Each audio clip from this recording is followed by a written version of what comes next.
Eccoci a Maniago, nella sede dell'Associazione Filarmonica Maniago. Abbiamo qua il direttore Lorenzo Marcolina, un Buongiorno. clarinettista e concertista e compositore. Niente, siamo un po' interessati alla storia di questa importante istituzione. Cosa ci sai dire, Lorenzo? Allora, la banda di Maniago nasce come banda, adesso Associazione Filarmonica, è una delle associazioni, forse l'associazione più longeva del Maniaghese.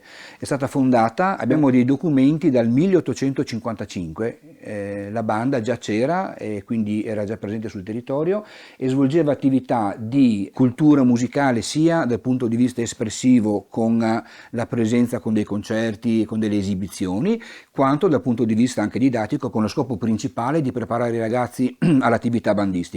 E negli ultimi anni la nostra scuola di musica prevede l'insegnamento di tutti gli strumenti musicali, abbiamo più di 200 studenti, abbiamo 19-20 insegnanti che seguono le attività musicali della scuola di musica. Quindi Lorenzo, voi avete un repertorio molto vasto che comprende musiche anche classiche Certo. e moderne, però avete anche un particolare riguardo per quella che è la musica popolare, la musica delle nostre zone.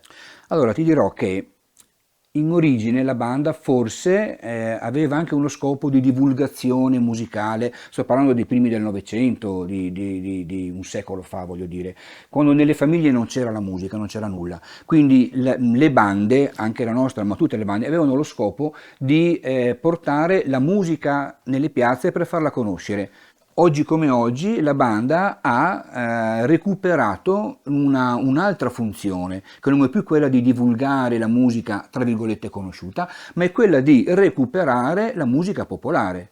Sì, perché ci sono tante cose appunto di queste terre che sono molto interessanti. Certo, ci sono delle villotte o dei brani conosciuti che si cantano, si ballano, si suonano nelle feste popolari. Abbiamo recuperato alcuni di questi brani preparandoli con delle trascrizioni per banda di cui mi sono occupato.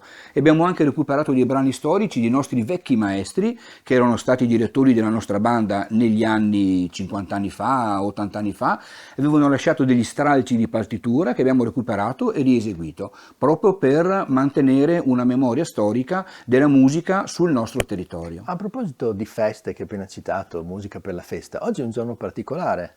Oggi è un giorno speciale perché abbiamo tutte le associazioni del Magnaghese coinvolte in una festa di primavera che si sta svolgendo in piazza e a cui noi partecipiamo assieme al gruppo dei danzerini di Aviano, che è un gruppo che fa come noi una ricerca di musica sul territorio, con il quale collaboriamo già da alcuni anni in modo molto proficuo e questa collaborazione vediamo che dà dei frutti interessanti. E infatti abbiamo oggi in rappresentanza dei danzerini Tiziana Polo del Vecchio.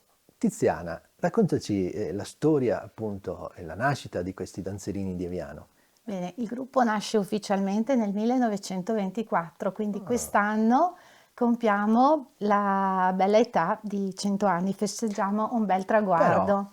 In realtà il gruppo ha delle origini molto più antiche, tant'è vero che ci sono dei documenti che raccontano che i costumi di Aviano si siano esibiti davanti ad alcuni imperatori, per esempio davanti a Francesco I nel 1825 a Pordenone, a Ferdinando I nel 1832 a Udine e ancora a Pordenone davanti a Francesco Giuseppe nel 1852. Quindi diciamo che vantiamo una storia molto antica e siamo anche orgogliosi di questo.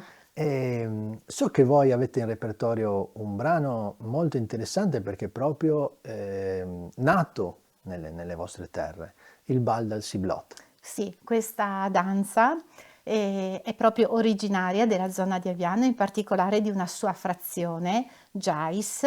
Il brano è molto semplice dal punto di vista musicale e ritmico, poche note che si susseguono costantemente, a creare però una sorta di melodia continuativa, quasi ipnotica, e con la quale i danzatori creavano una specie di gara di virtuosismo e di resistenza per riuscire a capire chi sarebbe riuscito a raggiungere la fine della musica e quindi ad ottenere il primato sul ballo. A questo punto siamo curiosi di ammirarvi e ascoltarvi dal vivo in Piazza Maniago. Bene, andiamo.